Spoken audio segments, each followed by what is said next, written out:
Al Cierre con Andrés Mompotes. Hola, saludos cordiales. Hoy es 13 de junio de 2018 y estamos a un día de la inauguración del Mundial y también seguimos en la recta final de la campaña presidencial, un día en el que el Congreso de la República aprobó una norma que tiene que ver con esa fuerza que se mueve en relación con la campaña. Por eso vamos a hablar de qué implica que los partidos tengan más poder para elegir al Contralor General y qué viene para los detenidos por el llamado cartel de los intelectuales. Bienvenidos a Al Cierre, soy Andrés Mompotes, su director de Información del Tiempo. Comenzamos. La clave de las noticias. Bueno, empezamos otra vez con política. Tenemos aquí a Jorge Meléndez y Adolfo Peña de nuevo sentados aquí viendo mientras nuestros compañeros cierran el tiempo. Y vamos a hablar de algo que no es específicamente la campaña electoral a pocos días de que la gente vote. No, Jorge, porque hoy... Vamos a hablar del Mundial, Andrés. No, también, pero más adelante. Lo que vamos a hablar es lo que pasó hoy en el Congreso, que está relacionado también con cómo se están moviendo las fuerzas luego de este año electoral. Y queremos contarle a los oyentes que en el escenario del legislativo se aprobó hoy una norma que reglamenta cómo se va a elegir el próximo Contralor. Una norma que le da más poder a los partidos políticos para elegir Contralor. ¿Qué fue lo que pasó hoy, Edulfo? El Congreso, el Senado de la República aprobó la ley que establece la manera de elegir el Contralor de la República. Todo eso no sería ni grave ni importante si no hubiera unas singularidades que van a influir de manera muy puntual en la elección del Contralor, pero sobre todo comenzaron a mostrar lo que va a ser la política en el Congreso los próximos 4 años. Entonces vamos por partes. Bueno, sí, la primera, la decisión. La primera es que el Senado de la República aprobó que evidentemente las universidades van a ayudar en la elección del Contralor, pero ¿de qué manera? Una norma constitucional dice que las universidades debían hacer la convocatoria pública, como el uribismo, que es el que parece que va a reinar en el Congreso, se está comenzando a hacer sentir más que en los últimos semanas y meses. Entonces el uribismo metió la siguiente norma, que sí, que las universidades van a participar, pero que las universidades van a ser escogidas por una comisión de los congresistas. Entonces, 26 congresistas, 13 de la Cámara y 13 del Senado, van a escoger la universidad. Y la universidad va a empacar las hojas de vida en una bolsita y se las manda al Congreso, pero no es obligatorio lo que digan las universidades. De manera que las universidades hacen un trabajo mecánico de recopilar hojas de vida, pero en últimas, el Congreso ha escogido la universidad y el Congreso va a elegir el Contralor. Pongamos un poco más de contexto y en esto nos puede ayudar Jorge. Esta norma que se está discutiendo, que ahora pasa a conciliación después de esta aprobación, es el resultado de otra norma que buscaba separar a las Cortes de ese poder electoral que tenían, porque recordemos, las Cortes eran las que enviaban una terna al Congreso. ¿Qué se quería con esa norma, Jorge? Bueno, lo que se quería precisamente era que las Cortes no tuvieran influencia, quitarles esa parte nominadora, esa parte electoral a las Cortes que tanto se ha criticado. Pero aquí hay un punto que es importante. Claro, la universidad o las universidades le van a mandar al Congreso un paquete de hojas de vida y dice, estos señores cumplen. Y el Congreso es el que va a elegir. O sea, aquí estamos dando una vuelta ahí medio tonta como para decir, voy a ir al periódico, pero en vez de venirme por la 68 me vengo por la Caracas. Pero aquí vamos a llegar al periódico. O sea, elemental. No es que ni sea más lejos ni más cerquita, ni se canse más ni canse menos. Igual. Sí, es más, ya incluso están diciendo quién va a ser el próximo Contralor en el Congreso, que están al final para entonces eso. lo que vamos a ver es unos partidos políticos más empoderados en la decisión del Contralor, sí, que digamos, es el que tiene que vigilar el manejo de los recursos públicos en muchos de los políticos que estos congresistas manejan en las regiones. Claro, ya decíamos que qué pasaba antes y qué va a pasar ahora. Antes las Cortes nominaban, entonces las Cortes decidían prácticamente quién era el Contralor, mandaban una terna y ya le dejaban poco espacio a los congresistas y a los partidos para decir, ahora los partidos y los congresistas, que en el fondo son lo mismo, van a escoger la universidad, y la universidad dice, listo, yo le mando las hojas de vida.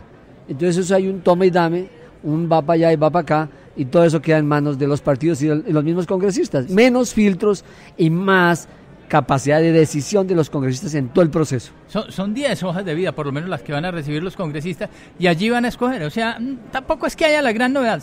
El Congreso seguirá eligiendo. El favor se lo quedará debiendo el nuevo Contralor es al Congreso. De pronto algo a la universidad, pero más al Congreso. Pero a la universidad no, porque la universidad está ya mediada por el señalamiento que hizo el Congreso de esa universidad. Entonces el Congreso le dice a la universidad, mire, allá les mando, a ver, escójame tantos tipos. Estos pueden ser mis favoritos. Sí, sí. Hablemos de lo segundo. Pero eso sí es lo más importante, Andrés, ¿no? ¿Por qué esta discusión tiene que ver con la campaña? ¿Qué se está viendo en la distribución de fuerzas en el Congreso que tiene que ver con lo que está pasando en este momento en el país? Lo que pasa es, voy a tratar de decir, lo decimos de manera muy simple y concreta. Esta decisión a la que acabamos de explicar fue prácticamente una imposición del uribismo, que ya comienza a asomarse en el Congreso de la República como el eje de la nueva coalición de gobierno. Por eso tiene la capacidad de imponerse, porque como ven que probablemente va a tener presidente, que son mayoría, entonces todos los partidos le corren. Pero además el uribismo se topa con un poco de partidos huérfanos, que no tienen ni papá ni mamá, se los voy a mencionar. Cambio Radical, que como Germán Vargas perdió, uno no sabe dónde va a estar. Los conservadores, que no tienen ni papá ni mamá. La U, que no tiene ni papá ni mamá.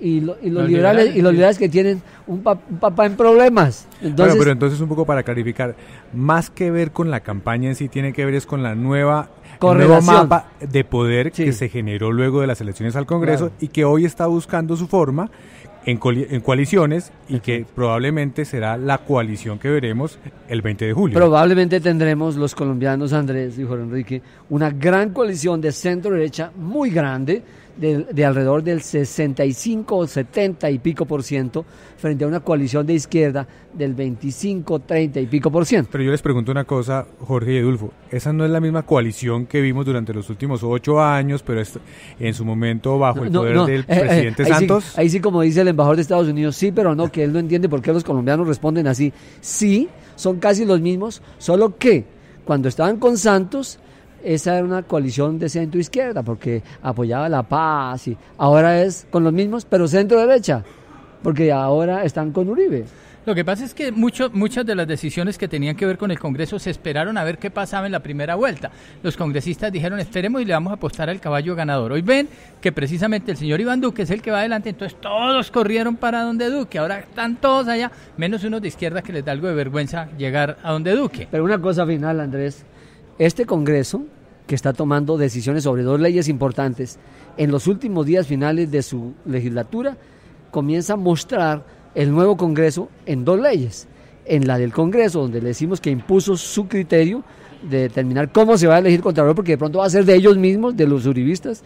Y segundo, la JEP, no van a alcanzar a terminar de aprobar la reglamentación porque eso va a determinarlo el nuevo gobierno. Entonces son 2 decisiones grandes que se reserva el uribismo y sus mayorías, sus nuevos aliados. Pero además, el uribismo, llamémoslo así, o ese nuevo bloque ya está hablando de nombres, ya tiene su candidato y algunos uribistas ya están diciendo quién sería el próximo Contralor. ¿La Forí le suena? Sí, me suena ese nombre. Pero es la nueva realidad política. Así Edulfo, Jorge, muchas gracias. Bueno, pues. Lo más leído en eltiempo.com. Y en lo más leído, como siempre, nos apoyamos en nuestro sistema de Charbit.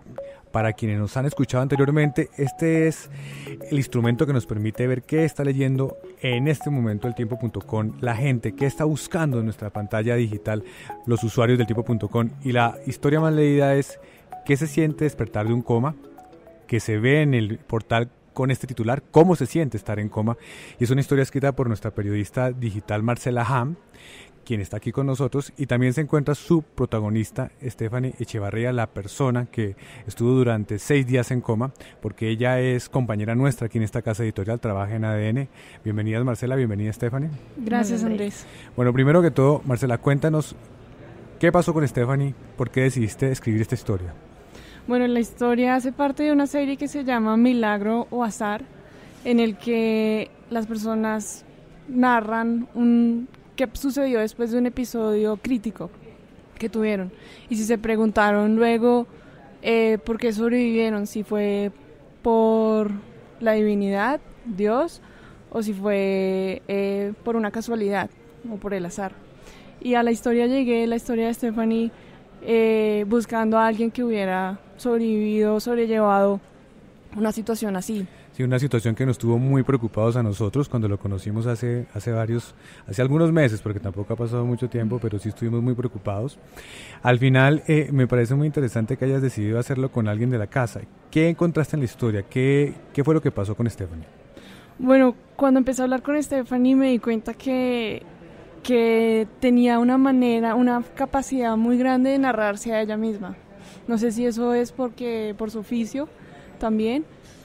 Pero todas las preguntas y todas las conversaciones que tuvimos, ella ya tenía una respuesta muy pensada, ya había reflexionado mucho sobre el tema, entonces yo sentí que con ella podíamos hacer un buen trabajo. Todo esto viene de una condición que Stephanie ya nos va a contar, para luego pasar unas preguntas que nos interesa para seguir abordando el tema de la reflexión de la vida que mencionaba Marcela, y es... Tú tienes unos antecedentes de asma que son los que al final generan esta crisis que te lleva a estar en coma. ¿Qué fue lo que pasó? Sí, pues yo tengo asma desde los 3 años y es una enfermedad de la que me ha costado mucho como comprender, sobre todo, porque el asma no tiene cura. El asma, pues cualquiera puede tener un episodio asmático, entonces realmente siempre viví como con la esperanza de, siempre me decían de alguna u otra manera te vas a sanar con un medicamento o con la edad, pero no pasó y pues llegué a mis 26 años con un asma muy intensa, muy crónica y el asma tiene algo particular y es que no es una enfermedad solo física sino también emocional. Entonces como el estrés, la angustia, la tristeza o mucha felicidad también te puede ocasionar una crisis asmática. Entonces lo que ocurrió pues en el mes de noviembre del año pasado es que venía de mucho estrés porque estaba acabando mis estudios de maestría, estaba en el trabajo, estaba con muchas emociones encontradas y ahí ocurrió un ataque de asma fatal, como se le conoce, y es que digamos que se desencadenó que mis pulmones colapsaran y que se me generara una insuficiencia respiratoria que me hizo entrar en un paro y que me obligó a que me entubaran los médicos. Ese fue el momento entonces que está muy relatado en la historia de Marcela, en la cual empieza todo este tránsito por una situación que es muy inusual para uno y es estar en una situación en la que está entre la vida y la muerte. ¿Qué reflexiones te deja eso, Stephanie? Bueno, yo creo que la gran reflexión que tengo es que lo difícil no fue estar en coma y lo difícil no fue, digamos, de alguna manera esos 6 días que no recuerdo mucho, sino es volver a la vida. Es volver a vivir, es volver a aprender cosas tan básicas que uno hace cuando bebé, pero que ya cuando es más grande y cuando te duele todo es más difícil, como caminar, comer, hablar y pues lo más básico que es respirar, porque me costó mucho volver a respirar. Entonces volver a vivir ha sido todo un reto, de hecho perdí la voz. No es una frase de cajón. Eso de aprender otra vez a vivir y volver a vivir no es una frase de cajón. No, yo siempre he dicho hay que volverlo a hacer. Hay muchas frases cliché que la gente o que uno toma como cualquier cosa, ¿no? Sí, como de que a uno le digan vive cada día como si fuera el último, cosas así. Pero yo creo que cuando uno lo toca algo muy profundamente, entiende o comprende el significado de esas frases. Y esa frase de luchar por la vida y valorar cosas tan básicas como ver el cielo, comerte un huevo cocido o tomarte algo caliente es algo que uno solo valora hasta que le hace falta. ¿Cómo manejas hoy el estrés, por ejemplo? Ya respiro más. Descubrí que no sabía respirar, por ejemplo. Entonces respiro, cuento hasta 10, me tranquilizo y sobre todo tengo la tranquilidad de que las cosas siempre van a tener una solución. Porque uno a veces se ahoga en un vaso de agua, literalmente. Entonces uno dice, no puedo terminar esto, no entregué este informe, o no hice esto hoy. Hay otro día, hay un mañana, hay una solución. Siempre hay que vivir la vida con calma. Y yo descubrí que vivía muy acelerada, mucha ansiedad.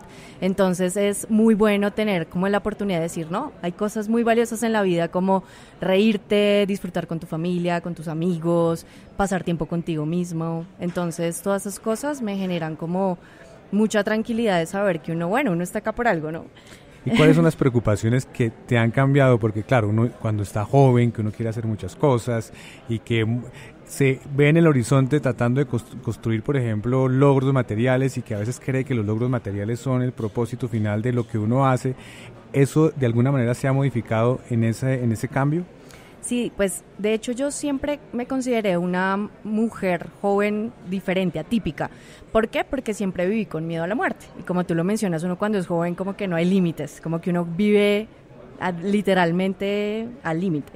Y yo siempre viví con un temor de que no podía respirar, de que me costaba, de que mis papás fueran muy sobreprotectores naturalmente. Y cuando llegó esto, pues mucho más, fue mucho más fuerte.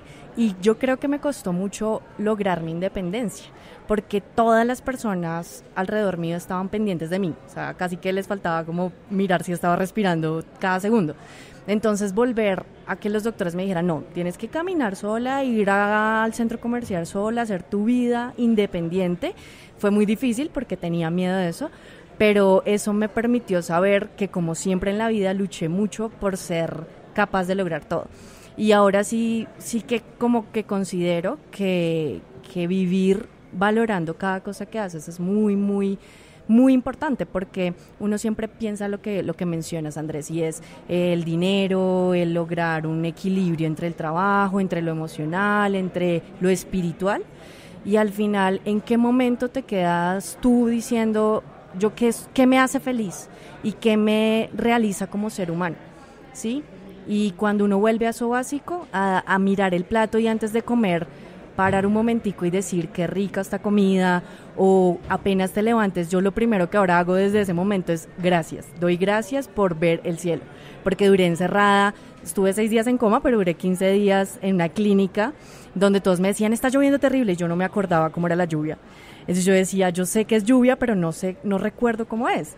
Entonces es muy bonito que tú puedas, lo primero que hagas es abrir los ojos y ver el cielo, algo tan básico. Bueno, nosotros también agradecemos que estés aquí con nosotros. Estefany y Marcela, muchas gracias. Muchas gracias a ti. La cifra del día. Y en la cifra del día queremos hablar de un caso que tiene este nombre, el Cartel de los Intelectuales, así se ha llamado por parte de las autoridades, un escándalo que surgió hoy en la costa caribe colombiana y que tiene que ver con una organización que suplantaba a personas que tenían que presentar exámenes para pasar a la Universidad del Magdalena, para ser estudiantes de medicina, y cobraba por eso. La cifra es 24 millones de pesos. Eso cobraba la persona que manejaba esta red para hacer ingresar de manera fraudulenta a personas que no presentaban el examen. Estamos con Miguel Ángel Espinosa de la sección de Nación del Tiempo para que nos cuente qué fue lo que pasó, por qué es importante, Miguel Ángel, esta noticia y cuál es el contexto de esta. Buenas tardes, Andrés. Sí, lo que denunció el rector de la Universidad del Magdalena es que en estos exámenes de admisión algunas jóvenes suplantaban a las personas que querían ingresar. Principalmente se dio en el tema del ingreso a la Facultad de Medicina. Presentaban el examen, obtenían buenas notas y toda la red que se había tejido detrás de esto hacía un cobro a familiares de hasta 24 millones de pesos. Sin embargo, durante la audiencia que se realizó en el día de hoy en Santa Marta, se pudo comprobar que se recolectaron en todo el país, no solo en la Universidad del Magdalena, hasta 400 millones de pesos por este tema de suplantación de personas. Un negocio jugoso para quien lo hacía. Así es, porque lo que relataron los jóvenes durante la audiencia es que una persona los contactaba desde Barranquilla, les pagaban hospedaje, transporte, alimentación. Sí, los jóvenes que presentaban el examen, que entiendo que los ubicaban con un gran desempeño académico, casi que tuvieran un buen coeficiente intelectual para poder presentar ese examen. Exactamente. ¿Cuánto les pagaban a estos jóvenes por presentar el examen haciéndose pasar por otros? Estos jóvenes, según lo que relataron en la audiencia, era que ellos cumplían con su parte de hospedaje, alimentación, transporte y solamente hacían el examen, regresaban a su casa, no tenían una suma de dinero extra, sino que se les pagaba y se les daba el transporte y el hospedaje. Por eso lo presentaban, aunque hay una versión de las autoridades que también está por constatarse que decía que puede ser que entre 2 y 2,5 millones de pesos recibían por presentar el examen, pero bueno, eso hace parte de la constatación, todavía está la fase de juicio y la fase del proceso que permite establecer si finalmente eso tiene que se prueba en el marco de la audiencia con el juez y con los testigos. Pero ¿qué va a pasar ahora, Miguel Ángel, con quienes están detenidos? ¿Qué tipo de sanciones espera? Bueno, desde el Ministerio de Educación se confirmó que se está, contactando a las universidades de las que hacían parte los jóvenes vinculados a esta investigación. Ellos fueron dejados a libertad mientras continúa la la investigación. Autoridades de Santa Marta indican que 14 de los 16 jóvenes capturados hacen parte del programa Serpi lo paga. Sin embargo, desde el Ministerio de Educación se confirmó que solo son 3 de estos jóvenes los que hacen parte del programa. Ya cuando podrían perder los beneficios. Podrían perder los beneficios, exactamente. Ya si la universidad en la que están vinculados toma la decisión de expulsarlos, inmediatamente pierden el beneficio de Serpi lo paga. Y por cierto, la ministra de Educación desde un evento en Medellín se refirió a este tema y pues rechazó totalmente lo ocurrido y dijo que estos no son los pilos que promueve el programa. En efecto, la consecuencia de esto es todo un manejo ético frente a cómo se realizan las pruebas académicas en nuestro país. Y se conecta, Miguel Ángel, con algo que pasó recientemente en Barranquilla, en un colegio de Barranquilla, en el cual también unos estudiantes tuvieron por adelantado los resultados de una prueba, la presentaron con trampa, y la discusión que había era si esos estudiantes podían o no tener una fiesta de graduación luego de haber cometido ese acto irregular. Exacto, eso ocurrió en el Colegio Marimón de Barranquilla. La rectora inicialmente había tomado la decisión de no permitirles su ceremonia de graduación, sin embargo los padres interpusieron una tutela y se consiguió pues como el derecho a su ceremonia de grado, pero queda como en el aire este dilema ético ante el tema del dinero y la suplantación de las personas en la Universidad del Magdalena. Así es, la educación no solamente es el conocimiento, sino también el buen manejo de la ética. Miguel Ángel, muchas gracias. Lo que viene para su información. Y en lo que viene vamos a hablar obviamente del Mundial. Mañana es la ceremonia inaugural y estamos con Pablo Romero de Deportes y con Sofía Gómez de la sección de Cultura porque ¿qué va a pasar en esa ceremonia, Pablo? ¿Vamos a tener un espectáculo gigante o un poco más moderado? Hola, ¿qué tal? Bueno, no, va a ser algo más bien sobrio. Han anunciado desde la FIFA que esta va a ser una inauguración atípica a las anteriores, esos grandes espectáculos, lo que uno recuerda de Juegos Olímpicos o de Liga de Campeones, no. Aquí va a ser más bien algo muy sencillo. No me diga, un evento con tanta expectativa que tenemos. Sí, señor, y la expectativa para los futboleros también es más bien flojita porque el partido inaugural no es muy atractivo. Arabia-Rusia. Juega la selección local, la anfitriona Rusia, que viene en una pésima campaña premundialista, un equipo más bien que ha generado muchas dudas, contra Arabia Saudita, que tampoco es un rival que despierte mayor interés, pero bueno, es el arranque del Mundial y eso va a generar la gran expectativa. Sofía, Robin Williams va a estar cantando en la ceremonia, pero ¿es el artista para este tipo de eventos? Es muy raro porque Robin Williams sí, desde el 2016 que sacó su más reciente álbum, ha sido muy crítico siempre con el régimen ruso, o sea, es extraño que esté parándose en la mitad de la inauguración del Mundial. Eso sí, es un amante del fútbol. De pronto tiene que ver con eso. Sí, seguramente. Va a estar con una soprano rusa que se llama Ida Garifulina, que parece más una modelo realmente que una cantante de ópera, una mujer muy bonita. Y dicen que va a ser un concierto de media hora. Fin de la historia. O sea, una brevedad rusa. Quizá tiene que ver también, Andrés, por toda la polémica que se generó previamente, justamente entre Rusia y Occidente, esta polémica que hubo con Inglaterra. Entonces hay gran expectativa si van a estar justamente los mandatarios de Occidente durante el Mundial. Todo indica que no van a estar, sino que los acompañantes de Putin van a ser justamente sus amigos allí europeos. Entonces no se espera, no sabemos si incluso va a estar el presidente de la Federación Colombiana de Fútbol. Hay gran expectativa por quiénes van a ser los invitados que van a estar allí en los palcos en esta inauguración. Bueno, no se ve muy grande, pero sin duda todos estaremos pegados del televisor. Sí, sin duda, y de aquí hasta dentro de un mes ahí estaremos. Pablo, Sofía, muchas gracias. Gracias, Andrés, chao. Terminamos este episodio de Al Cierre y los invitamos mañana aquí al finalizar la tarde en eltiempo.com. ¡Feliz descanso!